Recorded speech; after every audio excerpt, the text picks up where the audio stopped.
Hello students, good evening. आपके हमारे YouTube channel एक बार फिर से आनंद एजुकेशन पॉइंट में आप लोगों का स्वागत है। आज हम लोग भारत इज़ माई होम, जो कल आप लोगों को लेक्चर 1 मिला था, आज हम लोग लेक्चर 2 को स्टार्ट करेंगे। उसमें लेक्चर 1 मुझे पूरी उम्मीद है कि आप लोगों को काफ़ी पसंद आया होगा और आप लोगों ने अपना भरपूर प्यार भी दिया है, जिससे मुझे और उत्साह मिला है कि मैं और भी एनर्जी के साथ आप लोगों को लेक्चर 2 बना के दूँ। सो आप लोग ऐसे ही अपना प्यार देते रहिए ताकि मैं आप लोगों को यहाँ से हर दिन नया नया वीडियो आप लोग के लिए अपलोड करूँ, ताकि इस कोरोना काल में भी जो महामारी चल रही है, इस कोरोना काल में भी आप लोग घर पर सुरक्षित रहकर आराम से अपने 12th बोर्ड की तैयारी अच्छे ढंग से कर सके और अच्छा मार्क्स प्राप्त कर सके। ठीक है, सो आज हम लोग भारत इज़ माई होम जो है इसका लेक्चर 2 स्टार्ट कर रहे हैं। कल हम लोगों ने, आप लोग को पता होगा, भारत इज़ माई होम के राइटर कौन है, डॉक्टर जाकिर हुसैन। कल हम लोगों ने डॉक्टर जाकिर हुसैन के बारे में अच्छे से पढ़ा था, आप लोग को याद हुई होगा। वो राष्ट्रपति थे, प्रथम मुस्लिम राष्ट्रपति बने इंडिया के। उनसे पहले कौन राष्ट्रपति थे, डॉक्टर राधा कृष्णन थे। कल हम इन सबों के बारे में जिक्र किया था।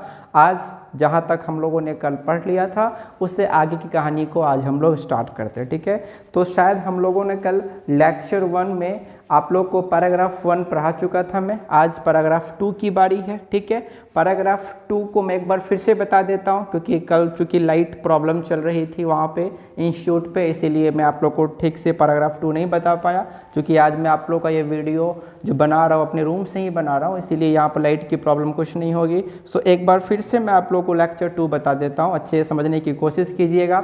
एक बार फिर सभी कोई अपने सामने में बुक जरूर रखिए, क्योंकि यदि बुक रख के आप मेरी बातों को समझेंगे तो आपको जल्दी समझ में आएगा। और ये जो वीडियो अपलोड हो रहा है ये केवल आप लोग के लिए है। आप लोग को एक बार समझ में नहीं आता है, आप उसको 2 बार देखिए, आप उसको 3 बार देखिए, आपको जब तक समझ में नहीं आए आप उतनी बार उसको रिपीट करते रहिए। वैसे मेरी पूरी कोशिश रहेगी कि मैं इसको आपको एक बार में ही समझा दूँ। यदि बच्चे अच्छे से वीडियो लेक्चर को सुनेंगे तो मुझे लगता है कि एक बार में ही वो समझ जाएंगे। ठीक है, सो देखिए मैं लेक्चर 2 को एक बार फिर से स्टार्ट कर रहा हूँ। लेक्चर 2 क्या कह रहा है, लेक्चर 2 में पैराग्राफ 2 जो है हमारा, वो क्या कह रहा है वो सुनेंगे। Doctor Radhakrishnan brought to the presidency a mental equipment. कल मैंने आपको बताया था कि जाकिर हुसैन से पहले जो राष्ट्रपति थे वो कौन थे, डॉक्टर राधा कृष्णन। तो ऑफकोर्स सी बात है कि जो पहले के राष्ट्रपति होंगे उनके बारे में तो चर्चा होगी ही, लेकिन राधा कृष्णन एक अद्भुत व्यक्ति थे। मतलब एक जो पर्सनालिटी उनका था वो ज़बरदस्त था। इसीलिए जाकिर हुसैन जब राष्ट्रपति की शपथ लेते हैं उस समय वो राधा कृष्णन के बारे में चर्चा करते हैं। क्या करते हैं सुनेंगे ध्यान से। Doctor Radhakrishnan brought to the presidency a mental equipment. मतलब जो राधा कृष्णन जो थे वो अपने प्रेसिडेंसी के काल में, मतलब अपने राष्ट्रपति के शासन के काल में उन्होंने बहुत सारे अच्छे अच्छे काम किए। क्यों किए, क्योंकि उनका जो मेंटल, उनका जो दिमाग था वो इक्विपमेंट, मतलब होता है बच्चे यंत्र, मशीन। उनका दिमाग मशीन की तरह काम करता था। मतलब वो बहुत जल्दी सोच पाते थे, उनका दिमाग बहुत तेजी से चलता था। बात समझ में आ रही है। इक्विपमेंट मतलब होता है यंत्र, मशीन। आगे देखिए, अ डिग्री ऑफ इरुडेशन। इरुडेशन का मतलब होता है बच्चे विद्वता। मतलब वो विद्वान भी थे राधा कृष्णन। उनका दिमाग यंत्र की तरह तो चलता ही था, उनके अलावा वो काफ़ी विद्वान भी थे।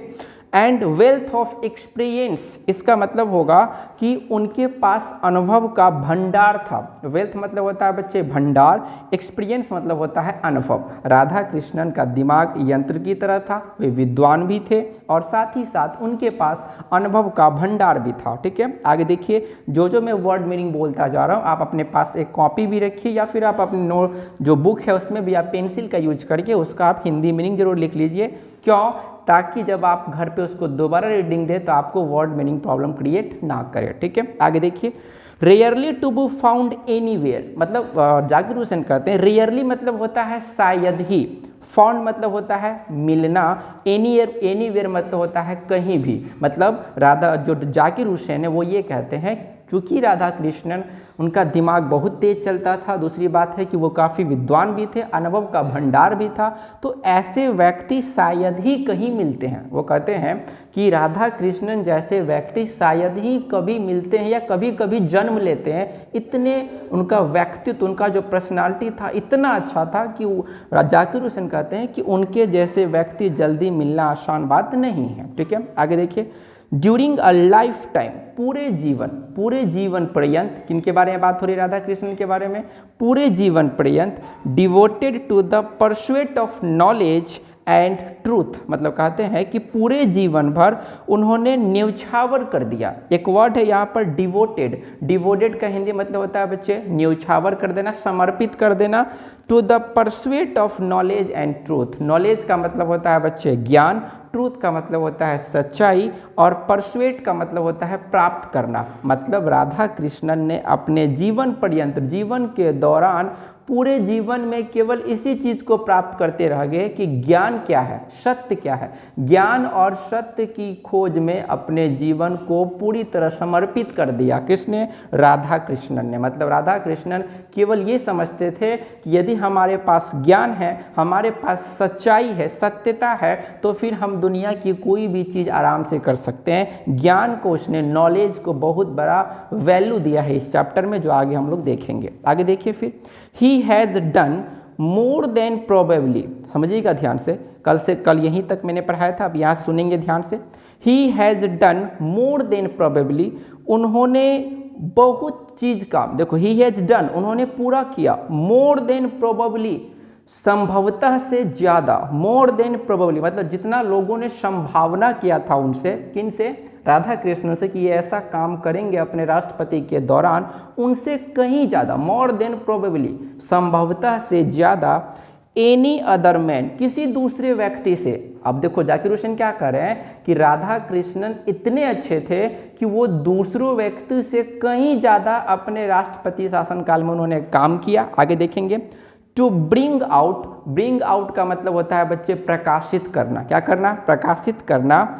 एंड एक्सप्लेन का मतलब होता है व्याख्या करना। इंडियन फिलोसफिकल, भारतीय दार्शनिक, फिलोसफल का हिंदी होता है बच्चे दार्शनिक। Thought and the oneness of all true spiritual values, सुनोगे ध्यान से। वननेस मतलब होता है एकता, लिख लेंगे पहले फिर समझाता हूं। वननेस मतलब होता है एकता, स्पिरिचुअल मतलब होता है आध्यात्मिक, वैल्यू मतलब होता है मूल्य, आपको पता है। अब फिर से सुनिए। He has done more than probably any other man, वो दूसरों व्यक्ति से कहीं ज्यादा उन्होंने काम किया। ब्रिंग आउट एंड एक्सप्लेन, उन्होंने प्रकाशित किया, किन्होंने? राधा कृष्णन ने। और व्याख्या किया, किसको? इंडियन फिलोसफिकल थॉट, भारतीय दार्शनिक की जो सोच थी उस समय, जो भारत में जितने भी दार्शनिक लोग रहते थे, जो ये बोलते थे कि किस तरीके से समाज को चलाना है, किस तरीके से देश को आगे बढ़ाना है, तो उन सभी के व्याख्या को इन्होंने प्रकाशित किया। मीन्स क्या कि राधा कृष्णन अपने राष्ट्रपति के शासनकाल में सब आदमी की बातों को सुनते थे। जितने भी भारतीय दार्शनिक हुए हैं उन सभी की बातों को सुनकर, उनकी व्याख्या को सुनकर उसको वो पब्लिश करते थे, मतलब वो अपने राष्ट्रपति के शासनकाल में उसको लागू भी करते थे। ठीक है, आगे देखो फिर। And the oneness of all true spiritual values, और जितने भी आध्यात्मिक मूल्य है उनको वो एकता के बंधन में बांधते थे। मतलब राधा कृष्णन कभी ये नहीं चाहते थे कि भारत में बंटवारा हो, भारत में लोग लड़े आपस में, ऐसी उनकी कोई मंशा नहीं थी, बल्कि वो तो हमेशा चाहते थे कि यहाँ के लोग वननेस मतलब एकता के बंधन में बंधे रहे। यहाँ जो आध्यात्मिक मूल्य है, आध्यात्मिक मूल्य कहने का मतलब कि यहाँ पर धर्म जाति के नाम पर कोई लड़ाई झगड़ा ना हो। जितने भी हमारे आध्यात्मिक मूल्य है कि हमको किस तरीके से अपना जीवन यापन करना है, हमें किस तरीके से एक दूसरे से भाईचारे के रूप में रहना है, झगड़ा नहीं करना है, न धर्म के नाम पर न जाति के नाम पर, कोई भी आडम्बर आडंबर नहीं करना है, तो राधा कृष्णन अपने राष्ट्रपति शासन काल में किसी दूसरे व्यक्ति से बहुत ज़्यादा उन्होंने काम किया। ऐसा ही जाकिर हुसैन क्यों कह रहे हैं? ऐसा इसीलिए कह रहे हैं बच्चे क्योंकि राधा कृष्णन ने अपने राष्ट्रपति के शासन काल में सारे फिलोसफिकल जो थॉट थे, भारत के जितने भी दार्शनिक विचार दिए थे, उन सभी की व्याख्या को उन्होंने पब्लिश किया और साथ ही जितने भी स्पिरिचुअल वैल्यू हैं, आध्यात्मिक मूल्य हैं, उन सभी को उन्होंने एकता के बंधन में बांधने का काम किया। इसलिए जाकिर हुसैन ने कहा है कि राधा कृष्णन ने अपने शासन काल में बहुत ही अच्छा काम किया है जब वो भारत के राष्ट्रपति थे। ठीक है, आगे देखो, ही has never lost his faith in the essential humanity. वह कभी भी अपने विश्वास को, देखो यहाँ पर फेथ मतलब होता है विश्वास, लॉस्ट मतलब होता है खोना।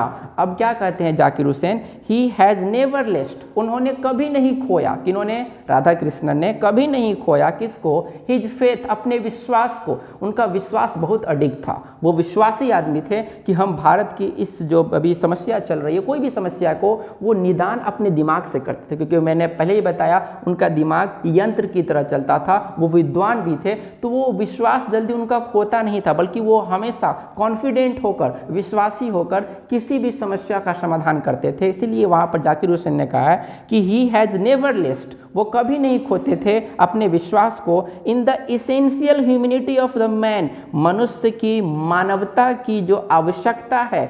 इसेंशियल मतलब होता है बच्चे आवश्यकता, ह्यूमैनिटी मतलब होता है मानवता, और ऑफ मैन मतलब आदमी की जी मानवता की जो आवश्यकता होती थी। And he himself if has never keyed to champion, पहले वर्ड मीनिंग लिख लो। कीज्ड मतलब होता है बच्चे रोक देना, CEASED, कीज्ड मतलब होता है रोक देना।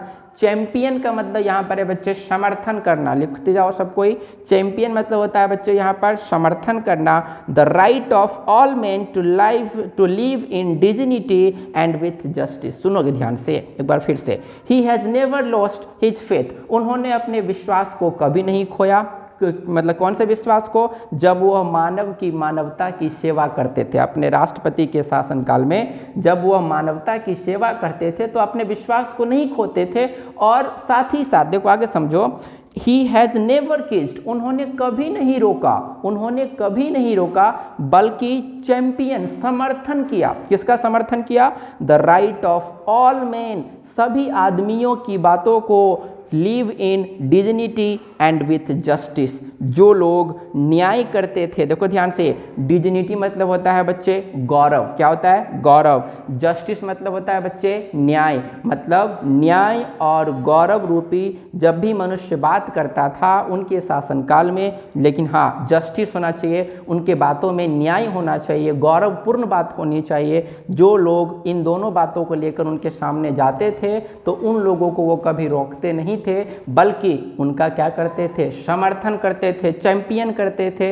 इसीलिए वो अपने विश्वास को कभी नहीं खोते थे। क्यों? क्योंकि राधा कृष्णन कहते थे कि जिसमें मानवता होगा, जिस मानव के अंदर जस्टिस होगा, न्याय होगा, गौरव होगा, जो किसी नाम पर लड़ेगा नहीं, मैं उस इंसान को कभी नहीं रोकूंगा बल्कि उसका समर्थन करूंगा। तो वो कहने के लिए तो राष्ट्रपति थे, लेकिन हमेशा मानवता की सेवा में लगे रहते थे, क्योंकि राधा कृष्णन का एक ही मकसद था, भारत देश को बहुत ऊंचाई तक ले जाना। और शायद इसीलिए जाकिर हुसैन ने एक पैराग्राफी पूरे राधा कृष्णन के नाम पर लिखा है। समझ सकते हैं कितने व्यक्तित्व के अच्छे इंसान थे। ठीक है, मुझे पूरी उम्मीद है आप लोग को दूसरा पैराग्राफ अच्छे से समझ में आया गया होगा। ठीक है, अब हम लोग आगे बढ़ते हैं और लेक्चर नंबर 3 पे आते हैं। ठीक है, जिन लोगों ने इस चैनल को सब्सक्राइब नहीं किया है, जल्दी से चैनल को सब्सक्राइब कर लीजिए, क्योंकि आप लोग को इस कोरोना काल में रूम से एक एक लाइन की मैं अच्छे से व्याख्या करते जाऊंगा। आप लोग मुझे जानते ही हो कि मैं किस तरीके से चीज़ों को तोड़ के पढ़ाता हूँ,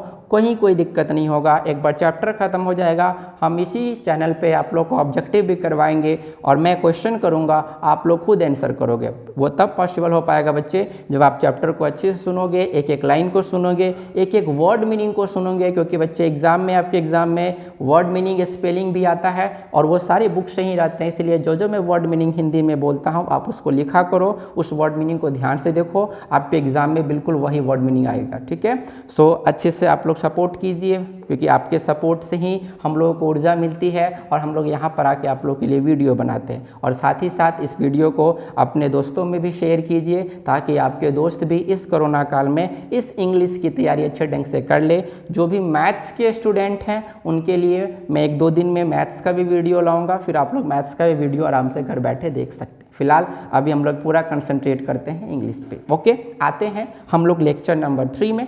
लेक्चर नंबर 3 क्या है, जरा ध्यान से देखेंगे। लेक्चर नंबर 3 है पैराग्राफ नंबर हमारा जो 3 है वो क्या है वो सुनेंगे ध्यान से।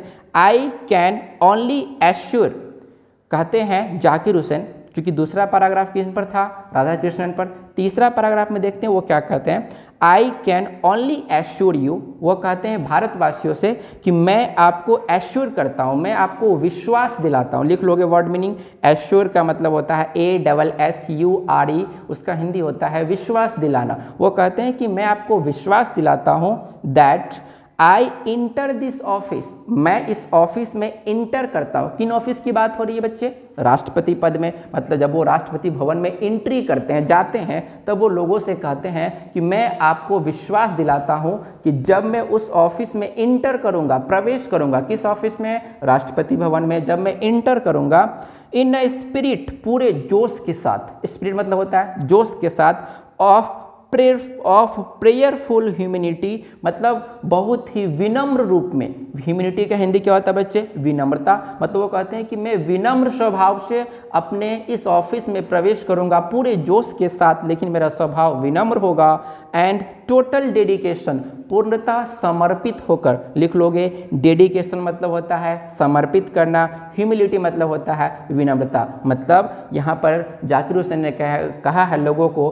कि जो आप लोगों ने मुझ पर विश्वास जताया है, तो मैं आप लोगों को विश्वास दिलाता हूँ कि मैं जब भी इस भवन में प्रवेश करूँगा पूरे जोश के साथ, लेकिन हाँ विनम्र होकर और पूरा समर्पित होकर अपने इस देश की सेवा करूँगा। ठीक है, सॉरी बच्चे, अभी चूँकि मैं रूम से आप लोगों के लिए वीडियो बना रहा हूँ, मेरे बगल में स्टेशन है, वहाँ से ट्रेन जाती है। सो आप लोग इसको ज़रा संभाल लोगे, क्योंकि कभी कभी ट्रेन जाती है। सो यदि आपके बीच वीडियो में ये सब आ जाए, थोड़ा आप लोग उसको संभाल लोगे। ठीक है, आगे हम लोग बढ़ते हैं। समझ में आया? वो एक बार फिर से मैं बोल देता हूँ। उन्होंने क्या कहा है कि जब मैं इस ऑफिस में इंटर करूँगा, मैं पूरे जोश के साथ जाऊँगा, लेकिन विनम्र स्वभाव रखूँगा और पूरे समर्पित होकर इस देश की सेवा करूँगा, जो देश ने मुझे इस लायक समझा है, और इस हाईएस्ट ऑफिस पर, सबसे ऊँचे पद पर जो मुझे बिठाया है, मैं उसकी गरिमा को हमेशा कायम रखूँगा। ठीक है, आगे देखो फिर। I have just taken the auth of loyalty, मैंने अभी अभी जो शपथ लिया है, जरा ध्यान से देखोगे। आई हैव जस्ट टेकन, मैंने जो तुरंत, ओथ मतलब क्या होता है, शपथ, मैंने जो तुरंत शपथ लिया है, of loyalty to the constitution of India, भारत का संविधान। कॉन्स्टिट्यूशन का हिंदी क्या होता है बच्चे, संविधान। भारत के संविधान के कर्तव्यनिष्ठ के लिए। देखो बच्चे, लॉयल्टी का 2 मीनिंग होता है। लॉयल्टी का पहला मीनिंग होता है वफादार, दूसरा मीनिंग होता है कर्तव्यनिष्ठ। सुनोगे ध्यान से। तो उन्होंने कहा है कि मैंने जो अभी अभी शपथ लिया है भारत के संविधान के प्रति, वो वफादारी का शपथ लिया है। वफादारी करने का मतलब ये बच्चे कि मैं भारत के संविधान को बड़ा वफादार बनकर मैं इसकी सेवा करूँगा, कोई मतलब डिसऑनेस्ट नहीं करूँगा, कोई बेईमानी नहीं होगी। मैं कर्तव्यनिष्ठ होकर कि मेरा कर्तव्य क्या है, जाकिर हुसैन कह रहे हैं मेरा कर्तव्य क्या है, मैं अपने कर्तव्य को हमेशा ध्यान में रखूँगा, और इसी चीज़ को ध्यान में रखते हुए आज मैं भारत के संविधान का क्या ले रहा हूँ, शपथ ले रहा हूँ। ठीक है, और राष्ट्रपति पद का शपथ ले रहा हूँ। आगे देखोगे, it is the constitution of a comparatively new state. वो कहते हैं कि यह जो संविधान है, सुनोगे ध्यान से क्या कह रहे हैं, इट इज द कॉन्स्टिट्यूशन, यह जो संविधान है, जो भारत का संविधान है, ऑफ कंपैरेटिवली, तुलनात्मक रूप से, मतलब तुलना रूप से, न्यू स्टेट, यह एक नया स्टेट है। मतलब जाकिर हुसैन कहते हैं यदि हम दूसरे राष्ट्रों की तुलना करें, तो अभी चूंकि भारत का संविधान नया नया बना है, तो दूसरे देशों की तुलना में अभी भारत का संविधान क्या है, नया है। मतलब हम ये कह सकते हैं कि भारत का अभी संविधान तुरंत लागू हुआ है। इसलिए जाकिर हुसैन ने कहा है कि यदि हम कंपेयर करें, तुलना करें दूसरे देशों से, तो अभी ऐसा लगता है कि संविधान की तुलना में, अगर हम तुलना करें संविधान में, तो भारत अभी नया स्टेट है, न्यू स्टेट है। विच इट्स फ्री सिटीजन्स, सुनोगे ध्यान से, सिटीजन्स का हिंदी होता है बच्चे नागरिक। तो जो यहाँ के नागरिक हैं, have for the first time in history given to them self, सुनोगे ध्यान से, वो क्या कहते हैं कि यहाँ के जो नागरिक हैं उनको फर्स्ट टाइम, पहली बार, इन हिस्ट्री, इतिहास में, गिवन टू देम सेल्फ, उन्हें दिया गया है, मतलब भारत के लोगों को पहली बार इतिहास में दिया गया, क्या दिया गया है, उनका संविधान। मतलब भारत के लोगों को पहली बार इतिहास में संविधान दिया गया है कि आज से आप लोग के पास अपना संविधान है, अपना नियम है, आप अपने नियम के अकॉर्डिंग अपने देश को चला सकते हैं। इसीलिए जाकिर हुसैन ने क्या कहा है कि दूसरे देश की तुलना में ऐसा लगता है कि भारत अभी नया स्टेट है। यदि हम तुलना करें संविधान के रूप में तो भारत के नागरिकों के हाथ में ऐसा लगता है कि एक नई चीज़ दी गई है, एक नया संविधान दिया गया है और उस संविधान के हाईएस्ट पीक पर सबसे ऊंचे पद पर लोगों ने मुझे बिठाया है। इसीलिए मैं लोगों को विश्वास दिलाता हूं कि मैं इस पद की गरिमा को बनाए रखूंगा और अपने देश की सेवा करूंगा। ठीक है, आगे देखिए फिर समझेंगे। It is the young state of N ancient people, सुनोगे ध्यान से, it is the young state, कहते हैं जाकिर हुसैन कि यह एक युवा स्टेट है, युवा राज्य है, ऑफ एन एंशिएंट पीपल। लेकिन ऐसा नहीं कि यहाँ के लोग नए हैं, वो कहते हैं कि ये स्टेट नया है, क्योंकि यहाँ पर नया नया संविधान लागू हुआ है, इसलिए ये स्टेट नया है, बट एंशिएंट पीपल, लेकिन यहाँ के लोग तो पुराने हैं। ऐसा नहीं कि भारत के लोग आज ही हैं, आज संविधान आया है तो आज भारत के लोग आए, ऐसा नहीं है, भारत के लोग तो बहुत पहले से ही हैं। चूंकि संविधान नया है इसलिए उन्होंने क्या कहा है कि it is the young state, यह एक नया स्टेट है, ऑफ एन एंशिएंट पीपल, पुराने लोगों का, यह पुराने लोगों का एक नया स्टेट है, नया राज्य है, क्योंकि नया संविधान लागू हुआ है। Who through the long millennia, लिखोगे यहाँ पर एक वर्ड लिख लोगे, मिलेनिया का हिंदी होता है हजारों वर्षों, हजारों वर्षों, थ्रू द लॉन्ग मिलेनिया मतलब हजारों वर्षों से, and through cooperation of diverse ethnic element, पहले वर्ड नहीं लिख लोगे फिर मैं समझाता हूँ।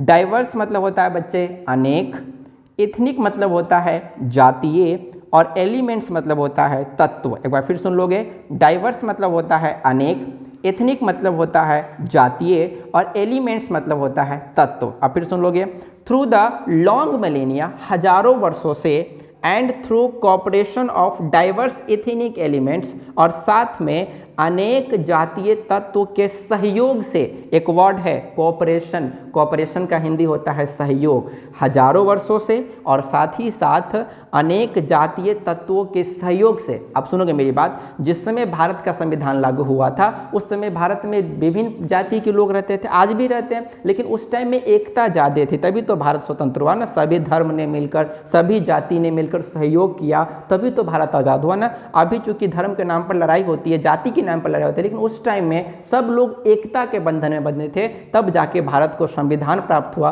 भारत को आज़ाद प्राप्त हुआ। तो वही कह रहे हैं कि लंबे समय से, हजारों वर्षों से और अनेक जातीय तत्व के सहयोग से हैव स्ट्रीवन मतलब होता है बच्चे प्रयत्न करना, कोशिश करना, कोशिश करने से टू रियलाइज, ऐसा महसूस हुआ, मतलब जितने भी जातीय तत्व थे सभी जाति ने सहयोग से हजारों वर्षों से कोशिश करने से, रियलाइज मतलब होता है महसूस करना, ऐसा महसूस हुआ कि जो हमारा टाइमलेस है, टाइमलेस मतलब होता है बच्चे अतीत, क्या होता है अतीत, जो हमारा अतीत है, जो हमारा पास्ट है, एब्सोल्यूट वैल्यू, जो हमारा मुख्य मूल्य है, मुख्य मूल्य कहने का मतलब कि हमारा मूल्य क्या कहता है कि हम अपने बड़ों की इज्जत करें। बड़ों, आज हम समाज में, हम भी जब हम लोग समाज में जाते हैं, किसी भी बड़ों को देखते हैं तो प्रणाम करते हैं, हमारा संस्कार हुआ, यह हमारा मूल्य हुआ। तो जितने भी हमारे संस्कार हैं, हमारे पुराने मूल्य हैं, हमारे अतीत है, इन देयर ऑन पैक्यूलर वे, ऐसा लगता है कि वे एक अनोखे रास्ते की ओर चलते हैं। पैक्यूलर मतलब होता है अनोखा, वे मतलब होता है रास्ता, ऐसा लगता है कि एक अनोखा चीज़ देखने को मिलता है। सही बात है ना। आज देखिए दुनिया की संस्कृति डूब चुकी है, सारी संस्कृति मर चुकी है, लेकिन भारत की संस्कृति आज भी जीवित है। इसलिए जब कोई भारत भ्रमण करने के लिए आता है तो यहाँ के लोगों को जब देखता है, वो सब करते हैं, सबको अनोखा लगता है कि क्या बात है। आपको पता है पिछली बार लॉकडाउन में भारत ही एक ऐसा राष्ट्र रहा जिसने पूरी दुनिया को नमस्कार करना सिखाया। सब हैंडशेक करते थे, हाथ मिलाते थे, प्रधानमंत्री नरेंद्र मोदी की देन से पूरे दुनिया को नमस्कार करने का सौभाग्य प्राप्त हुआ। ये तो भारत का संस्कार है जो आज भी जीवित है, आज तक मरी नहीं है। तो वही कह रहे हैं कि यहाँ पर जाकिर हुसैन कि यह स्टेट नया है बट यहाँ के लोग तो पुराने हैं। क्यों? क्योंकि यहाँ की संस्कृति पुरानी है। यहाँ पर जितने भी जातीय एलिमेंट्स है वो सबके सहयोग से हजारों वर्षों से प्रयत्न करने के बाद ऐसा महसूस हुआ कि हमारा जो अतीत है, हमारा जो मूल्य है वो एक अनोखा है। मतलब उसको देखकर ऐसा लगता है कि क्या बात है, भारत की संस्कृति में जरूर कुछ ना कुछ दम है, इसलिए भारत की संस्कृति आज भी जीवित है, मरी नहीं है। ठीक है, आगे देखिए फिर, आई प्लेज्ड माई सेल्फ, मैं खुद से यह वादा करता हूँ। बच्चे प्लेज मतलब होता है वादा करना, है ना। मैं खुद से यह वादा करता हूँ। ये माई सेल्फ किसके लिए बच्चे आया है? माई सेल्फ आया है किसके लिए? जाकिर हुसैन के लिए। आई प्लेज्ड माई सेल्फ, मैं खुद से वादा करता हूँ, to the service of those values, कि मैं उन सभी मूल्यों की सर्विस करूंगा, सेवा करूंगा। वो कहते हैं कि मैं भारत के मूल्य को भुला नहीं सकता हूं। ऐसा नहीं कि मैं राष्ट्रपति बन गया तो भारत की संस्कृति को भूल जाऊंगा, नहीं, मैं भारत की संस्कृति को साथ लेकर चलूंगा और तब भारत का विकास करूंगा। मतलब जाकिर हुसैन यहाँ बच्चे ये कहना का चाहते हैं कि यदि मैंने भारत को विकास भी किया, बहुत ज़्यादा आगे भी ले गया, तो मैं भारत की संस्कृति को नहीं भूलूंगा बल्कि उस संस्कृति की हर संभव सेवा करूंगा। एक बार फिर से देखिए, आई प्लेज्ड माई सेल्फ, मैं खुद से यह वादा करता हूँ, to the service of those values, कि मैं उन सभी मूल्यों की सर्विस करूंगा, सेवा करूंगा। आगे देखिए, for thou some concrete realisation, concrete मतलब होता है बच्चे ठोस, रियलाइजेशन मतलब होता है अनुभूति, है ना। तो for thou some concrete realisation, जो वो ठोस अनुभूतियां हैं, ऑफ वैल्यू, उन मूल्य की, मतलब जाकिर हुसैन कहते हैं उस मूल्य की हमारे अंदर आज हम सभी के अंदर अनुभूतियां हैं कि भारत की संस्कृति जीवित है। तो वो जो ठोस अनुभूति हमारे दिल में, उस मूल्य के प्रति मैं become inadequate with the change of circumstance, मतलब इस परिस्थिति के चेंज के अकॉर्डिंग, मतलब वो कहते हैं कि यदि हम अपने मूल्य को भूल गए, यदि किसी कारणवश हम अपने मूल्य को याद नहीं रख पाए, तो हम कितने भी सर्कमस्टांस को चेंज कर ले, हम भारत की परिस्थिति को कितनी भी बदल ले, वो हमेशा इंडिक्वेट रहेगी, अपूर्ण रहेगी, कभी पूर्ण नहीं हो पाएगी। एक बार फिर सुनिए, बहुत अच्छा लाइन है। वो कहते हैं कि यदि हम अपने मूल्यों को भूल गए तो हमारे अंदर ऐसा ठोस अनुभूति होगा कि हमने चेंज कर लिया सर्कमस्टांस को। सर्कमस्टांस मतलब होता है बच्चे परिस्थिति। हमने भारत की परिस्थिति को चेंज तो कर लिया, लेकिन चूंकि हम अपने मूल्य को भूल गए, इसलिए हमारे अंदर ठोस अनुभूति होगा, कड़ा अनुभूति होगा कि हम अभी भी क्या है, इंडिक्वेट है। इंडिक्वेट मतलब होता है अपूर्ण। मतलब यहाँ पर जाकिर हुसैन कहते हैं कि हमें भारत की सेवा तो करनी है, सही बात है, भारत को आगे बढ़ाना है, बिल्कुल सही बात है, लेकिन मूल्य को नहीं भूलना है, मूल्य को साथ लेकर चलना है। तब हम कहेंगे कि वास्तव में भारत का पूर्ण विकास हुआ है, वास्तव में भारत का सही विकास हुआ है। आगे देखिए फिर, the value remains eternally valid and presses for never and fresher realisation. वो कहते हैं द वैल्यू रिमेन्स इटरनली, यह जो हमारे मूल्य हैं वो हमेशा रिमेन्स इटरनली, प्रतिदिन नित्य, वैलिड है मतलब सही है। भारत का मूल्य एकदम सही है, इसे भूला नहीं जा सकता, ये तो इटरनली है, इसको कोई मिटा नहीं सकता, ये हमेशा जीवित है।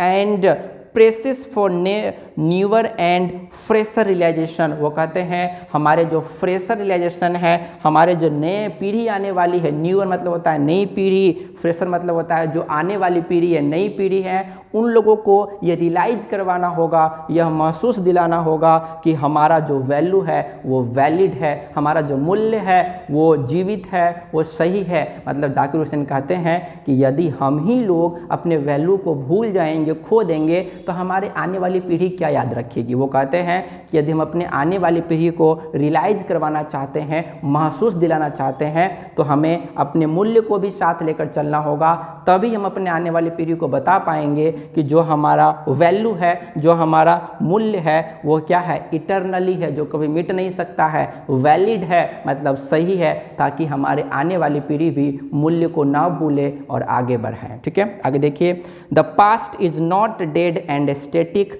हमारा जो पास्ट है, हमारा जो अतीत है वो कभी मरता नहीं है, एंड स्टैटिक कभी स्थिर नहीं होता। कितनी अच्छी बात है, ऑब्जेक्टिव में पूछेगा the past is not dead, हमारा जो पास्ट है वो कभी मरता नहीं है, एंड स्टैटिक कभी शांत नहीं रहता, कभी स्थिर नहीं रहता है, इट इज अलाइव, यह तो जीवित है, एंड डायनेमिक, गतिशील है। मतलब जाकिर हुसैन कहते हैं हमारा पास्ट कभी नहीं मरता है, हम अपने अतीत को तो भूल ही नहीं सकते हैं, अतीत के साथ जोड़कर हम अपने राष्ट्र को आगे बढ़ाएंगे, तभी हम अपने आने वाले फ्रेशर्स को, आने वाली पीढ़ी को यह बता पाएंगे कि हमारे मूल्य हमेशा जीवित थे, हमेशा जीवित हैं और हमेशा जीवित रहेंगे। वो कहना चाहते हैं कि पास्ट कभी मरता नहीं है, पास्ट कभी स्थिर नहीं होता है, बल्कि पास्ट तो डायनेमिक है, चलता रहता है, जीवित रहता है, तभी तो हम अपने पास्ट की गलती को सुधार कर आगे बढ़ने की कोशिश करते हैं। यदि हम पास्ट को भूल जाएंगे तो गलती में सुधार नहीं होगी और ना ही हम आगे बढ़ पाएंगे। इसलिए